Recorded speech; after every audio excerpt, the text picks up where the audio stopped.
Hello everyone, আপনারা কি জানেন খুব সহজেই আপনারা প্রতি মাসে ঘরে বসে লক্ষ লক্ষ টাকা আয় করতে পারেন 1xBet অ্যাপটির মাধ্যমে। এর জন্য আপনাকে সর্বপ্রথম যে কোনো একটি ব্রাউজার থেকে 1xBet অ্যাপটি ডাউনলোড করতে হবে, এরপর ভেরিফাই করে একটি অ্যাকাউন্ট খুলতে হবে এবং ডিপোজিট করতে হবে। তাহলে চলুন দেখে আসি অ্যাপটিতে কিভাবে একটি অ্যাকাউন্ট খুলবেন। অ্যাকাউন্ট খোলার জন্য অ্যাপটি ইনস্টল হলে গেলে অ্যাপটিতে প্রবেশ করুন। এরপর প্রথমেই দুইটি অপশন দেখতে পাবেন, এর মধ্যে রেজিস্ট্রেশন অপশনটিতে ক্লিক করুন। এরপর সহজে অ্যাপটিতে অ্যাকাউন্ট খোলার জন্য ইন ওয়ান ক্লিক করুন। এর পরবর্তী ধাপে উপরের তিনটি অপশন যেভাবে আছে ঠিক তেমনটি রাখবেন। এরপর প্রোমোকোডের জায়গায় আমাদের স্ক্রিনে দেওয়া ভিআইপি এবং অফিসিয়াল প্রোমোকোড GXT4 বসিয়ে দিন। GXT4 লেখার মাধ্যমে আপনার অ্যাকাউন্ট ফুললি ভেরিফাই হবে এবং আপনি আপনার জন্মদিনে বোনাস পাবেন।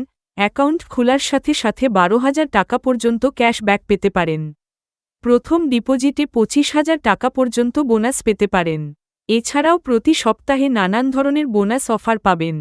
তাহলে বন্ধুরা, GXT4 প্রোমোকোডটি ব্যবহার করা অত্যন্ত গুরুত্বপূর্ণ।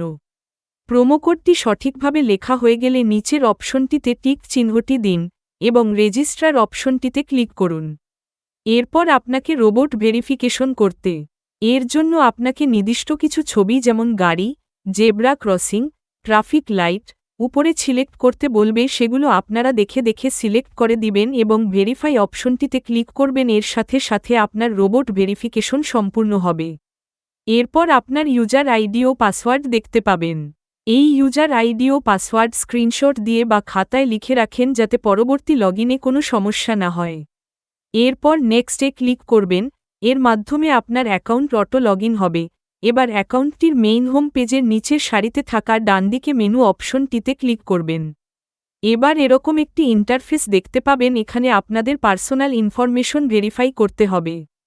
ফোন নাম্বার লিঙ্ক অপশনটিতে যান। এই খালি ফর্মটিতে আপনাদের সচল একটি নাম্বার বসিয়ে দিন। এবার নাম্বার বসানো হয়ে গেলে রোবট ভেরিফিকেশ করার পর যে নাম্বার বসিয়েছেন সেটিতে ওটিপি আসলে ওটিপি বসিয়ে ভেরিফাই করে নিন এবং এই ইন্টারফেসে ফেরত এসে ইন্টার ডিটেইলস অপশনটিতে যান। এই ফর্মটিতে সর্বপ্রথম আপনার শেষের নাম, তারপর আপনার প্রথম নাম, জন্ম তারিখ, জন্মস্থান, জেলার নাম, বিভাগের নাম, জেলার নাম, বর্তমান ঠিকানা লিখুন। এরপর সবার নিচের অপশনগুলোতে ডকুমেন্ট টাইপের ন্যাশনাল আইডি কার্ড, সিরিজের ঘরে 1, ডকুমেন্ট নাম্বারের জায়গায় আইডি কার্ডের নাম্বার। আইডি কার্ড না থাকলে আপনার মোবাইল নাম্বার লিখে দিন। ইস্যু ডেটের জায়গায় এনআইডির পিছনে ইস্যু ডেট এবং ইস্যুড বাই বাংলাদেশ গভর্নমেন্ট লিখে দিন এবং সেভ অপশনে ক্লিক করুন।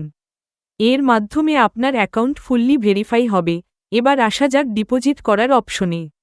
আপনি যদি টাকার অ্যামাউন্ট দিয়ে বেট করতে আগ্রহী হন তাহলে ডিপোজিট করতে হবে। ডিপোজিট করার জন্য সবুজ রঙের ডিপোজিট অপশনে ক্লিক করতে হবে। এরকম একটি ইন্টারফেস দেখতে পাবেন। এখানে বিকাশ, নগদ, রকেট নানান ধরনের মেথড দেখতে পাবেন যার মাধ্যমে ডিপোজিট করা সম্ভব। তবে আমি দেখাবো কিভাবে নগদের মাধ্যমে ডিপোজিট করবেন। নগদে ক্লিক করার পর এরকম একটি পেজ দেখতে পাবেন। এই পেজটির উপরে একটি ওয়ালেট নাম্বার রয়েছে। এই নাম্বারটি কপি করবেন এবং নগদের মাধ্যমে এই নাম্বারে ক্যাশ আউট করতে হবে। নগদের মাধ্যমে ক্যাশ আউট সফল হলে এই পেজটিতে ফিরে আসবেন। আপনি যে পরিমাণ টাকা ক্যাশ আউট করেছেন সে পরিমাণ টাকা এখানে লিখবেন এবং যে নাম্বার থেকে টাকা ক্যাশ আউট করেছেন সেই নাম্বারটা এখানে লিখবেন। নগদের ট্রানজ্যাকশন আইডি লিখবেন এবং কনফার্মে ক্লিক করবেন। আপনার সকল তথ্য সঠিক থাকলে ডিপোজিট সাকসেসফুল হবে এবং কিছুক্ষণের মধ্যে আপনার টাকা অ্যাকাউন্টে যোগ হয়ে যাবে।